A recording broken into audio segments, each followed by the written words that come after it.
I don't think it's quite set in yet that I made the team, but the goal was, I mean, the goal was never really to make the Olympics. The goal was to come home with a medal.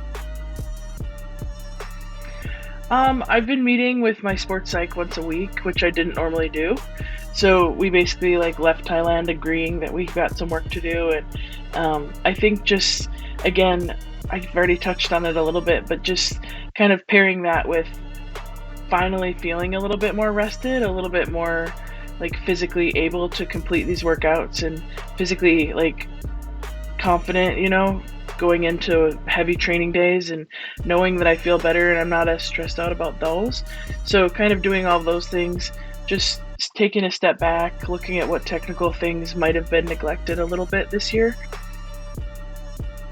I took a 2 week break of just from heavy lifting and did a lot of like mobility and I guess just mobility, some light technique work, and then this last couple of days ago I started a little bit heavier stuff and some more like actual weightlifting movements. So that's kind of the plan, and we'll go forward from here. We'll just start ramping it up a little bit as we go, and we have about, I don't know, 3.5 months till we got to compete. So it'll be nice to have that long to kind of iron some things out.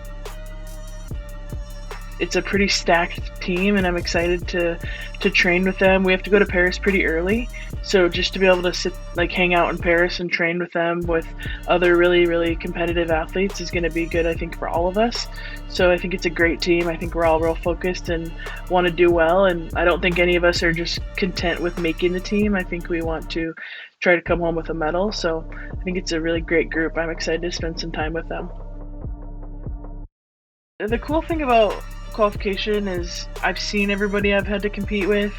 There are people that I mean, weightlifting's like it's measurable, right? So like we have a pretty decent idea who's gonna win. We have a pretty decent idea who's gonna get second.